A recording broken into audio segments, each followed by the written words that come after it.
God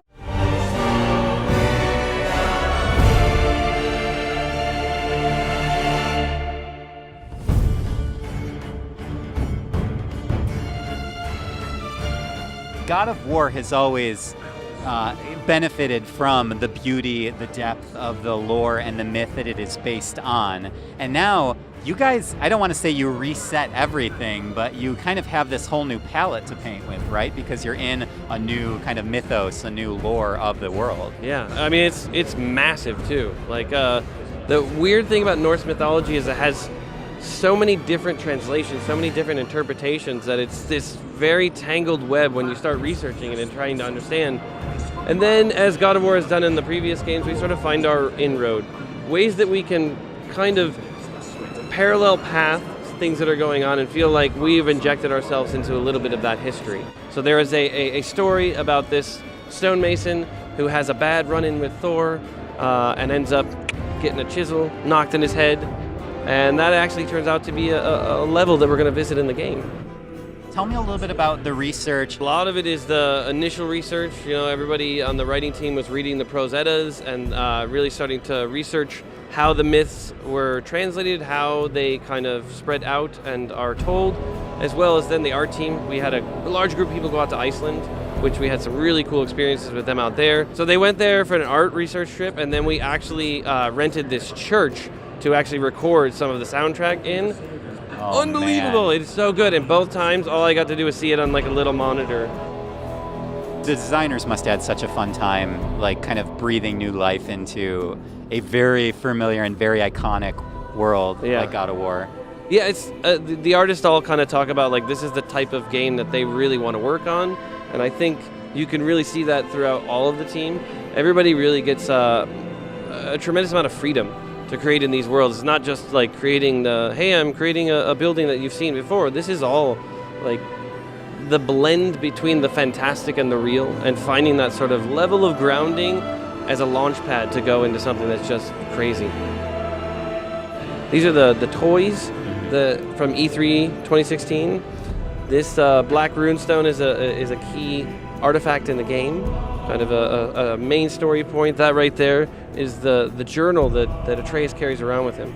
So at that time, books were not really used. They did not have bound books. So this was an unusual thing in this world. And this is kind of the way that we link all of our UI together. So you're going into his journal. Through his journal. Yeah, and it's a really neat way because you're kind of getting this insight into Atreus a little bit because it's in his voice.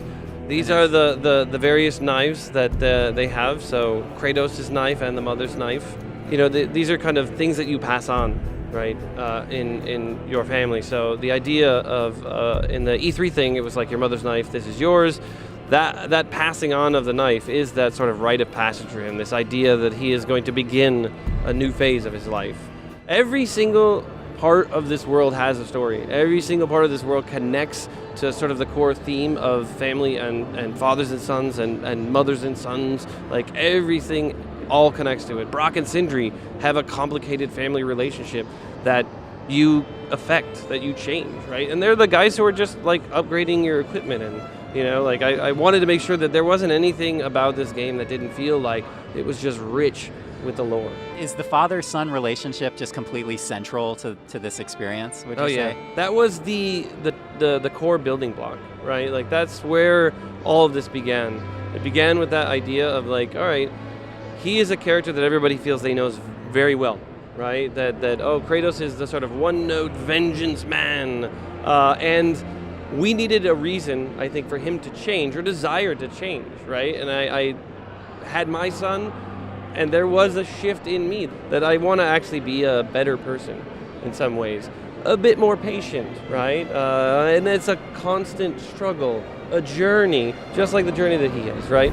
The early years of Atreus and Kratos' relationship, when his mother was alive, you know, she spent most of the time potentially with this figure here. This figure is the mother, and you know, and again, lazily as a writer, I'm pulling so much from my own life. Is that, you know, I spend a lot of time at work, so my son spends a lot of time with my wife, and you know, in some small way, this is a reflection. Although Kratos really is struggling with figuring out how to relate to his son, right? Because he carries a tremendous amount of baggage, being responsible for, spoilers, the death of his previous family. So I think he feels, as any child would, that his dad doesn't like him. And Kratos just doesn't understand how to relate to him yet. He knows he needs to figure it out, but it's always that thing he's going to do someday in the future, right? Yeah. And then combine that with the fact that he doesn't know that he's a god, but he's experiencing all these bizarre things, right? Which he sort of has to internalize because no one's talking about any of those things. So it's definitely a very heavy weight for him to bear. This is kind of one of the starting emotional and narrative starting points to the story, right? This is Kratos' house. So this is basically standing right out front of Kratos' modest home. And the whole game is filled with all these little details of like, right here, this is kind of a Norse blessing to kind of protect those who live in the house. So runes and sort of the written language and the spoken language are kind of the power of this world. So they use it to, like the tattoos that Atreus has all over are kind of like steady mind. He has that tattooed on the back.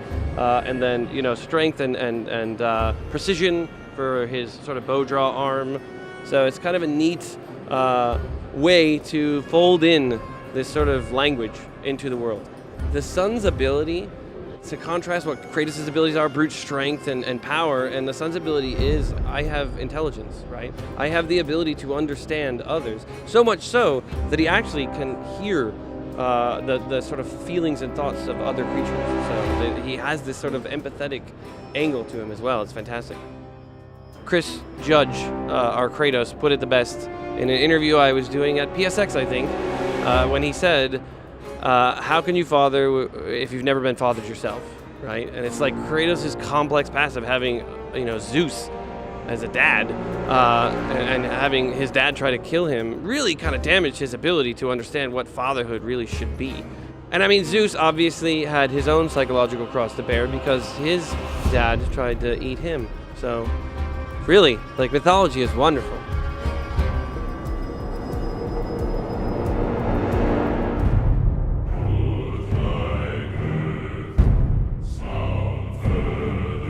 Pre-order and get 3 shield skins for in-game. PlayStation